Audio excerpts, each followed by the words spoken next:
नमस्कार, म सन्देश शर्मा।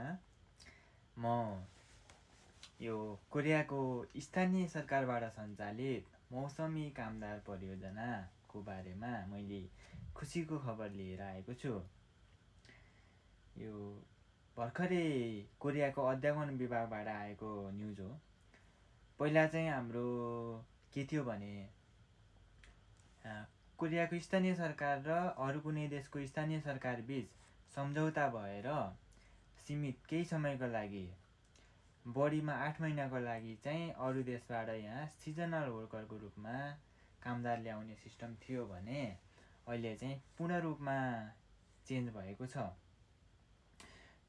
अहिले चाहिँ कोरियामा भएको डिपेन्डेन्ट भिजाहरू अनि त्यसपछि स्टुडेन्ट भिजाहरूले पनि त्यो सिजनल वर्करमा काम गर्न पाउने भनेर न्युज आएको छ।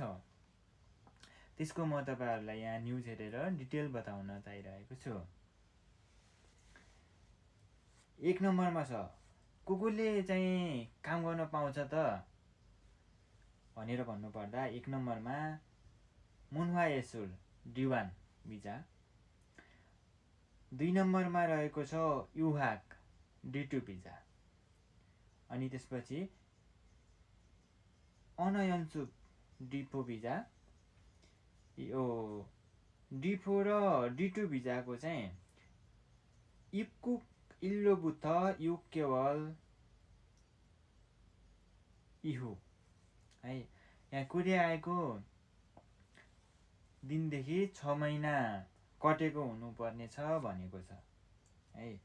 त्यसपछि अर्को 3 नम्बरमा रहेको छ खुजिक D10 भिजा।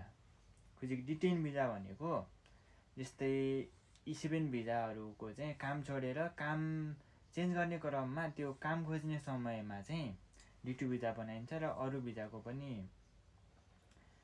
हुन्छ। त्यो चाहिँ काम खोज्ने भिजा भनेर बुझौँ D10 भिजा। D10 भिजाले पनि यो केही समयको लागि चाहिँ सिजनल वर्करको रूपमा काम गर्न पाउने भएको छ। पहिला चाहिँ यो थिएन है। त्यसपछि फाङमुनथोङ्ग F1 भिजाले पनि पाउने भयो। अर्को चाहिँ थोङबान F3 भिजा, ओइगुइन थुङनगुल हानसाराम ओइगुइन कार्ड भएको व्यक्तिले चाहिँ पाउने भनेको छ। अर्को चाहिँ फाङमुन छुइअप S2 भिजाले पनि पाउने भनेको छ। यसको लागि चाहिँ डाइरेक्ट चाहिँ आफूले काम खोजेर गर्ने होइन, यो चाहिँ यहाँको स्थानीय सरकार र इमिग्रेसनबाट चाहिँ अनुमति लिएर काम गर्न पाउने भिजा हो। खुसीको खबर के छ भने अर्को कुरा चाहिँ यो सुदोक्वन खङ्गी छौल इन्चन बाहेकको चाहिँ अरू जस्तै जनसङ्ख्या कम भएको क्षेत्रहरूमा आएको विद्यार्थीहरूको फुमुनिम आमा बाबालाई पनि यहाँ बोलाएर चाहिँ बढीमा 8 महिनाको भिजा दिने र सिजनल वर्करको रूपमा काम गर्न पाउने भन्ने कुरा चाहिँ एकदम खुसीको खबर छ है। यहाँ विद्यार्थीमा आउनुभएको दाजुभाइ दिदीबहिनीहरूलाई कति गाह्रो छ है। काम गर्न पनि गाह्रो थियो पहिला, अहिले चाहिँ यो सिजनल वर्करमा काम गर्न पाउने त्यही त सहज भइहाल्यो। त्यसपछि पनि उहाँहरूको बाबा मम्मी पनि यहाँ आएर सिजनल वर्करको रूपमा काम गर्न चाहनुहुन्छ भनेपछि चाहिँ बढीमा 8 महिना काम गर्न पाउनुहुन्छ।